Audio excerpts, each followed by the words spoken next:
vossas Bíblias, sem perca de tempo, desde já eu agradeço ao pastor Robert mais uma vez pela oportunidade. Deus continue honrando e abençoando cada vez mais esse ministério. Amém?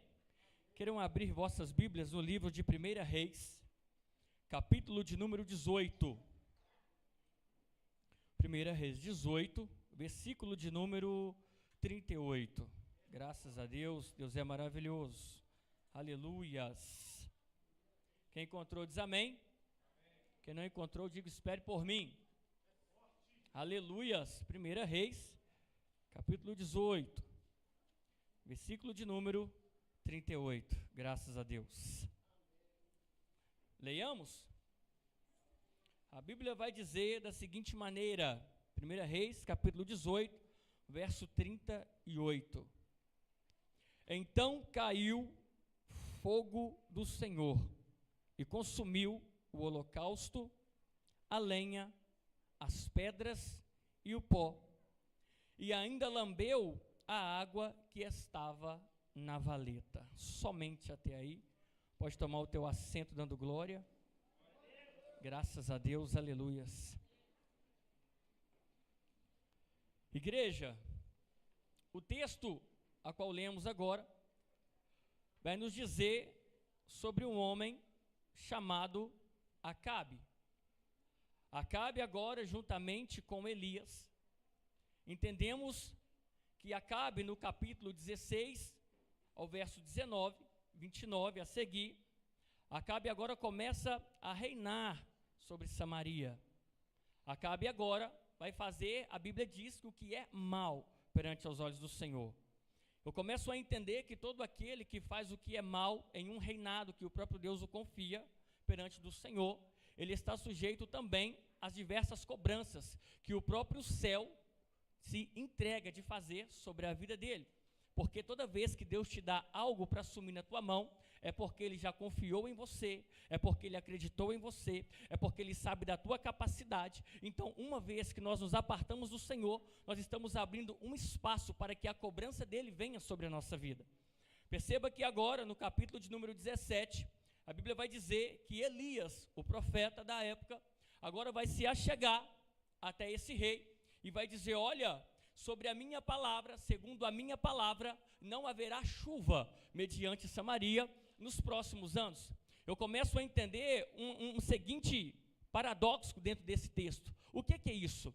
Toda vez que uma pessoa que Deus confia o ministério sobre a mão dele, ele aparta de Deus, da mesma forma tem a cobrança. Mas todo aquele que Deus tem um propósito sobre a vida dele, aleluias, eu começo a entender que toda vez que Deus coloca na vida dele um propósito, e ele anda mediante a presença de Deus, Deus também o encarrega de dar a ele uma coisa chamada autoridade. O que é isso? Que autoridade é essa?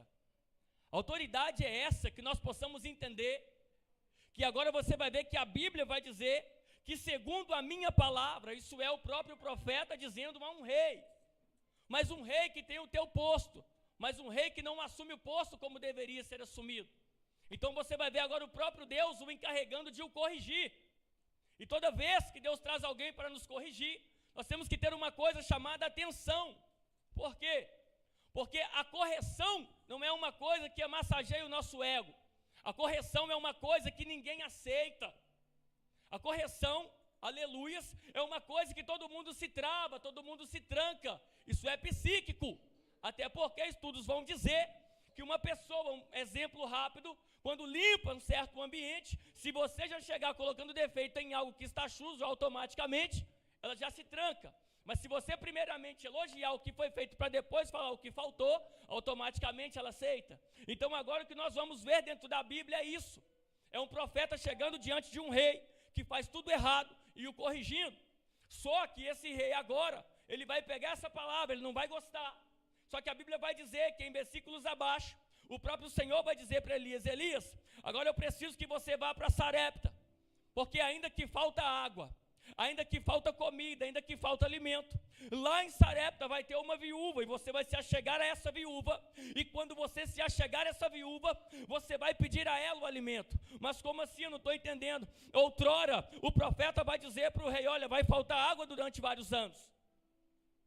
Agora a Bíblia vai dizer que ele está indo se direcionando para um local que é uma viúva. É outro problema, porque a viuvez naquela época, ela privava as mulheres de andar no meio das outras. Por quê? Porque a viuvez dizia que tudo que era um sonho que ela tinha, alguém que zelava dela, hoje não tem mais. Só que o diferente de nós olhar para os homens que tentam cuidar de nós, nós temos um Deus maior que tudo aquilo que nós pensamos que vai tentar nos impedir.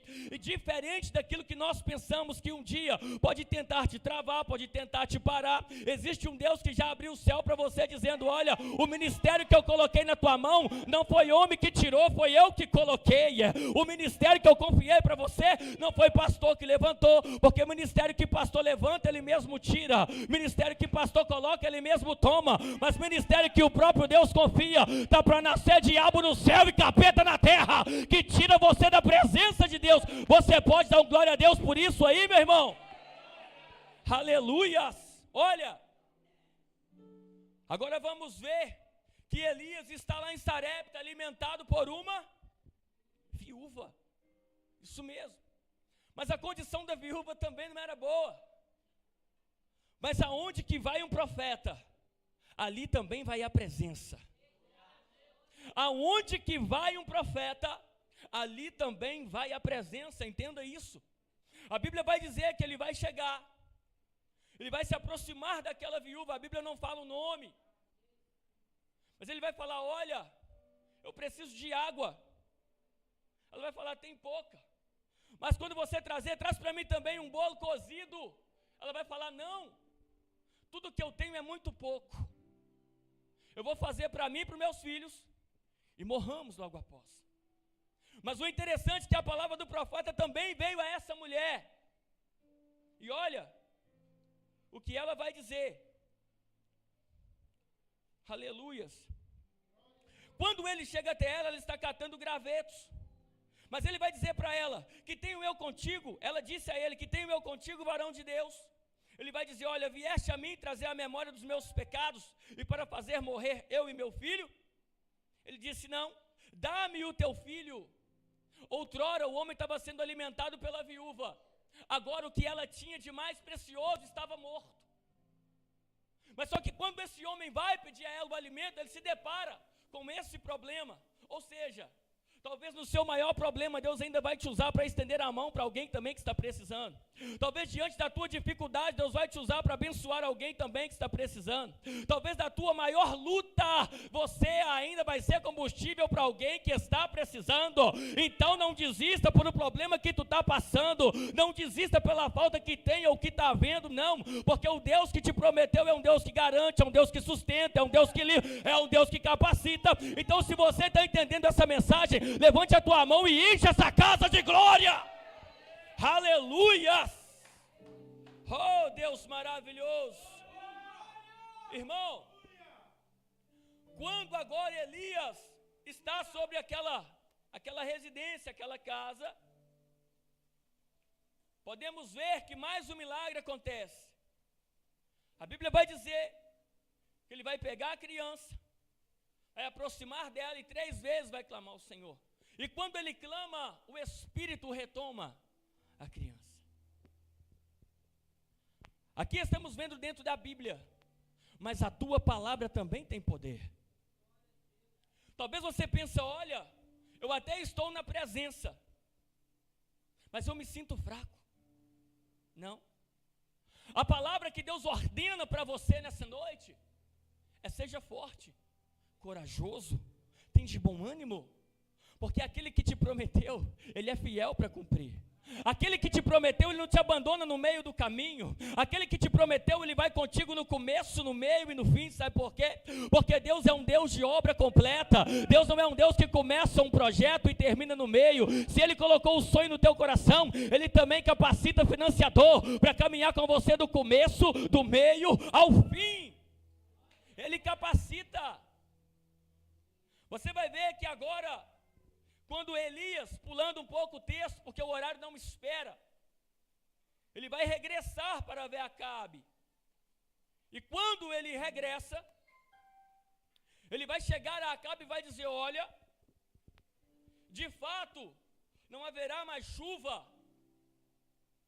Só que da mesma forma que ele fala essas palavras duras, meu irmão, agora Deus também vai observar que tem um povo precisando. E a seca era tremenda, a água era ouro em Samaria. Não tinha mais, secou, acabou. Você vai ver que no texto Acabe vai dizer para um dos profetas: vai procurar erva para que não morram os animais, para que não percamos tudo. Porque se acabou a água, acabou a vida. Se acabou a água, acabou a resistência. Se acabou a água, está acabando a esperança para aquele que não crê na presença de Deus. Porque a Bíblia vai dizer que Acabe, quando assume o reinado, durante 22 anos em Israel, na Samaria, ele vai fazer altares a Baal, altares a Azera, e vai começar a adorar aqueles deuses. Mas aí está a diferença em quem adora um Deus vivo e em quem adora um Deus falso. Por que Deus me dá respaldo para dizer que o Deus é falso? Porque a mesma Bíblia que está na tua mão hoje, nessa noite, ela vai dizer que não existe outro, a não ser somente o Senhor justo, o leão da tribo de Judá. Não existe outro, a não ser aquele mediador que está entre mim e você, para que possamos herdar o céu que Ele nos prometeu lá no alto. Não existe outro. Agora percebemos que quando Elias se achega, Elias vai dizer: olha, agora vai voltar a chover. Só que essa chuva, Deus não manda chuva de qualquer maneira. Cutuca o teu irmão e fala: Deus não manda chuva de qualquer maneira. Profetiza na vida dele: Deus não manda chuva de qualquer maneira. Tem que consertar o altar. Para Deus mandar chuva, primeiro tem que consertar o altar. Uma coisa é eu estar na presença pedindo a Deus a minha necessidade. Outra coisa é eu estar na presença pedindo a minha prioridade. O que é a tua necessidade diante da prioridade que Deus tem para você? Qual é a minha necessidade diante de um Deus tão grande que a prioridade dele é: pregue a minha palavra, adore o meu nome, exalte a minha presença. Mas a minha necessidade é: a lata está vazia, o documento do carro está atrasado, a moto está assim. Que diferença é essa? Que pequenez é essa como cristãos, que colocamos a nossa necessidade, pastor, maior do que a prioridade de Deus sobre a nossa vida?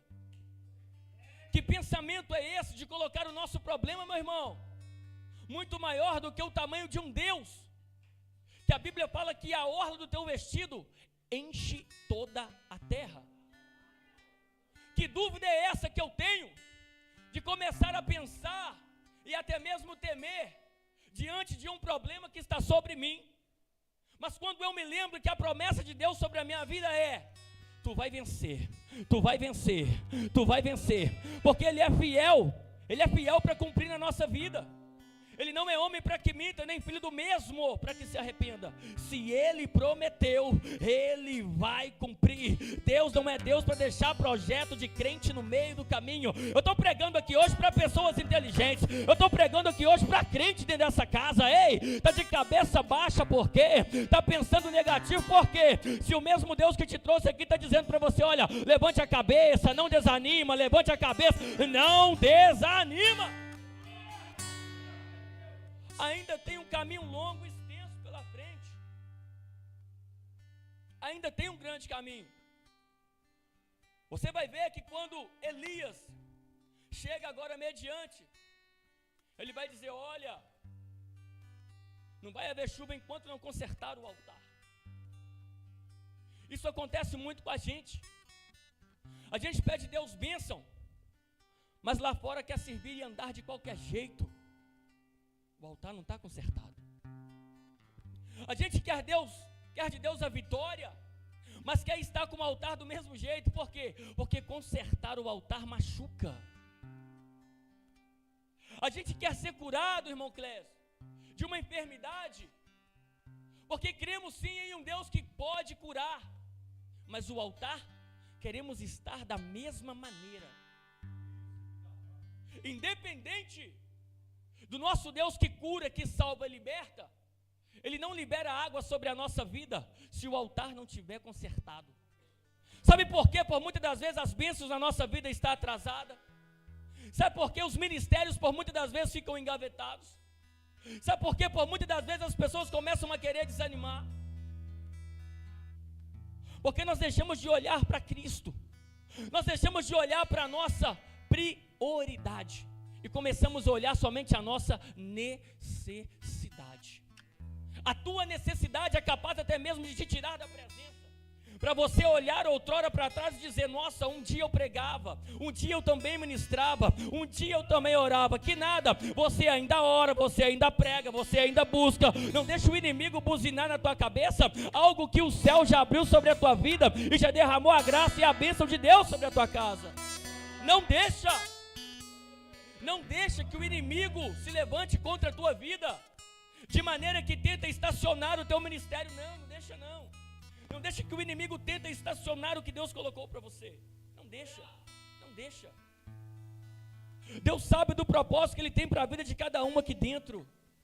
Deus sabe o tamanho da capacidade que Deus colocou na vida de cada um aqui dentro. Interessante é que agora vemos que o próprio profeta vai chamar Baal, então vai querer reunir os seus profetas.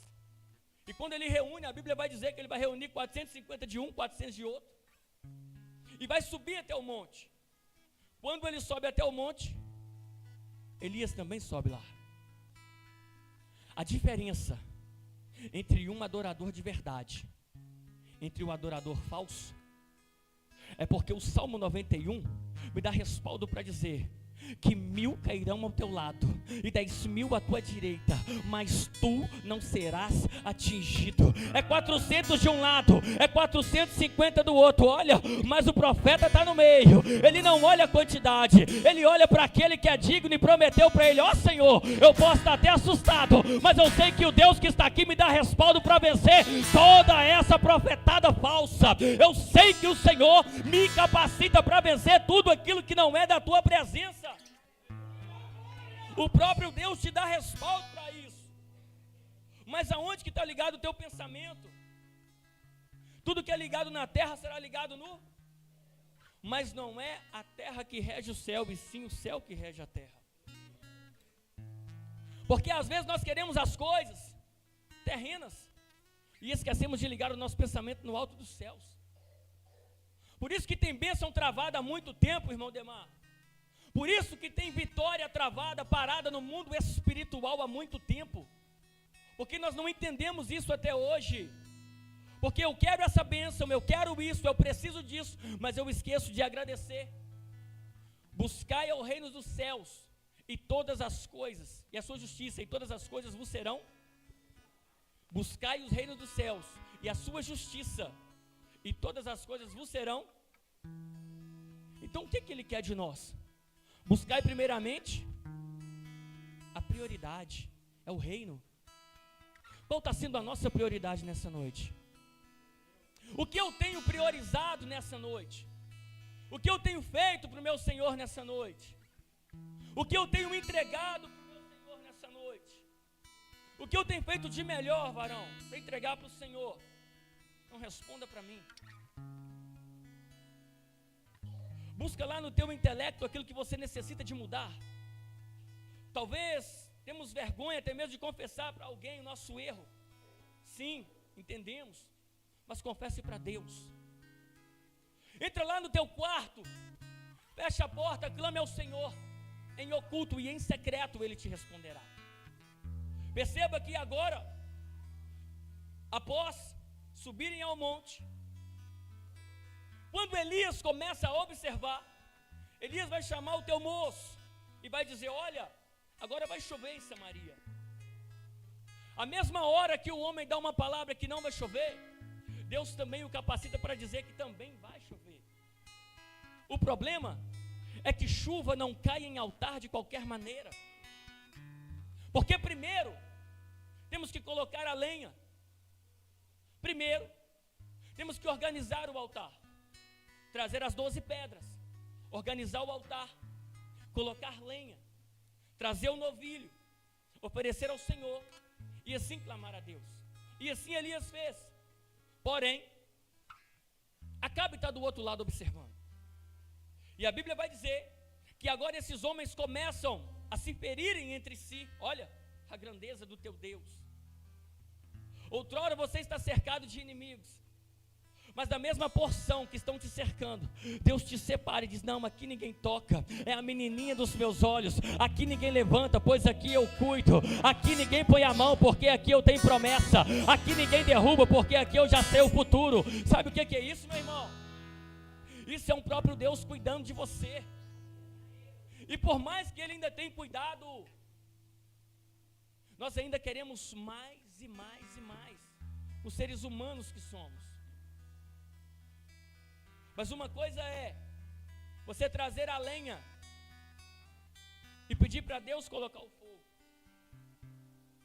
Uma coisa é você trazer a lenha, aleluia, e pedir para Deus colocar o fogo. Outra coisa é você pensar que Deus vai trazer a lenha e você vai pôr o fogo. Olha, vamos entender dentro dessa mensagem. Isaac agora está aí subindo juntamente ao monte. Um leva a lenha e o outro leva o fogo. Quem leva a lenha? O filho. Quem leva o fogo? O pai. Então o que Deus está esperando de você é que você traga para Ele até o altar, para que Ele possa fazer o que homem não pode fazer. Porque o fogo quem põe é o pai, não é o filho. O fogo quem põe é o pai, não é o filho. Eu vou repetir isso aqui para você. Talvez tu pense, estou frio. Talvez tu pense, eu preciso aproximar de alguém. Não, você se aproxima hoje do altar, conserta o altar e se derrama na presença, entrega para Deus. Tu pode dar um glória a Deus por isso nessa casa? Aleluia! Oh glória! Oh, maravilhas! Agora percebemos que quando o Senhor manda fogo do céu, Ele queima a lenha, Ele queima o holocausto, e vai se assubir a Ele o cheiro, porque tu pode enganar o Senhor pelo ouvido, mas o cheiro do pecado não engana o Senhor. Tu pode até pensar que engana Deus falando, mas o cheiro ninguém engana. Sabe por quê? Porque outrora o cheiro do incenso vai subir ao Senhor, o holocausto vai ser queimado, vai subir ao Senhor e Ele vai receber. Por quê? Porque holocausto de qualquer maneira o Senhor também não recebe. Holocausto de qualquer jeito o Senhor também não recebe. Isso é algo muito sério.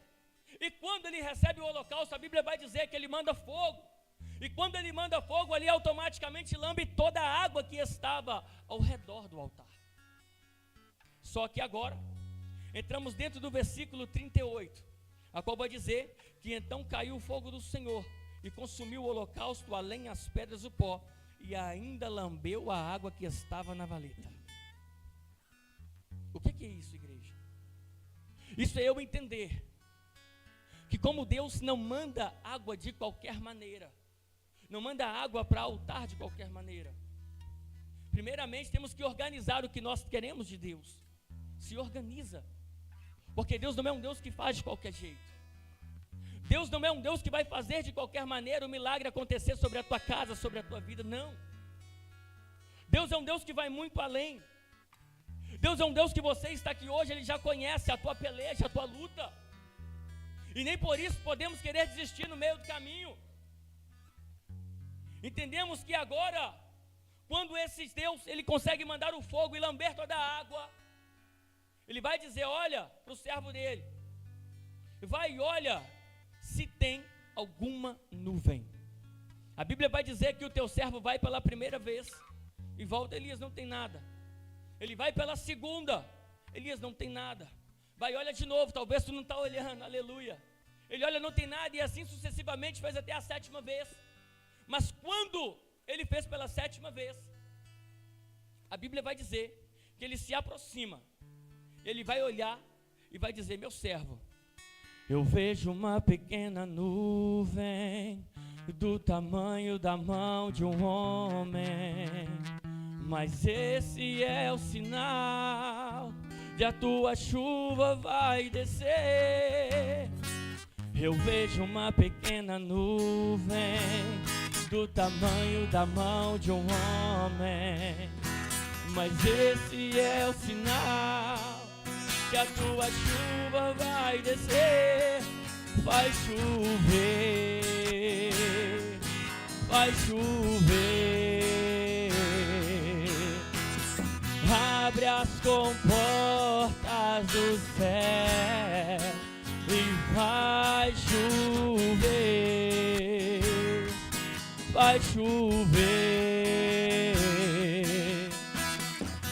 Abre as comportas do céu. Eu vejo uma pequena nuvem. Você pode pôr sobre seus pés nessa noite, aleluia. Mas esse é o sinal que a tua chuva vai descer. Eu vejo uma pequena nuvem do tamanho da mão de um homem. Mas esse é o sinal que a tua chuva vai descer. Vai chover, vai chover. Abre as comportas do céu e vai chover, vai chover. Abre as comportas do céu. E se pedir, Jesus virá como chuva e descerá. Se pedirmos, Jesus virá. Então cante, então grite, então clame por Ele. Vai chover, abre as comportas do céu e vai chover, vai chover. Abre as comportas do céu e se pedirmos, Jesus virá. Ei!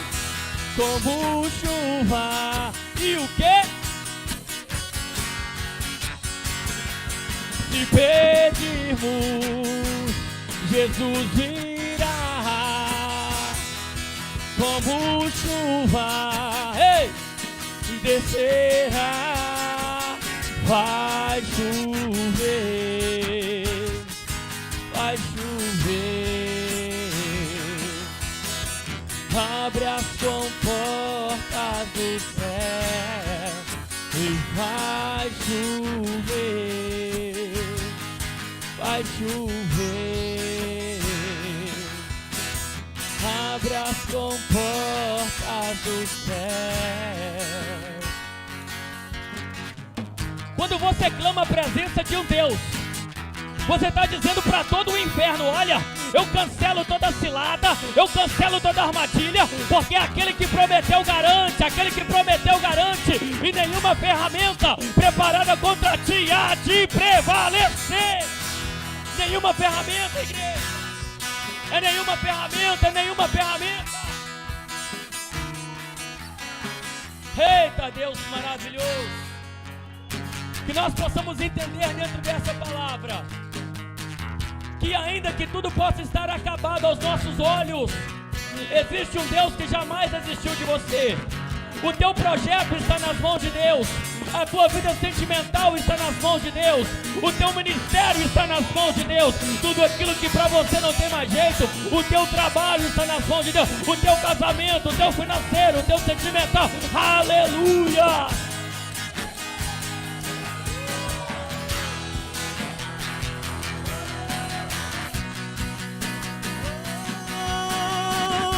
E se pedimos, Jesus irá, como chuva descerá. E E se pedimos, Jesus irá, como chuva descerá. E se pedimos, Jesus irá, como chuva descerá. Se vai chover, e vai chover, e abre as comportas do céu. Se vai chover, vai chover, e abre as comportas do céu. Eu vejo uma pequena nuvem do tamanho da mão de um homem, mas esse é o sinal que a tua chuva vai descer. Eu vejo uma pequena nuvem do tamanho da mão de um homem, mas esse é o sinal que a tua chuva vai descer. E vai chover, e vai chover, e abre as comportas do céu. Se vai chover, vai chover, e abre as comportas do céu. Vamos deixar só a igreja, sai! E se pedimos, isso!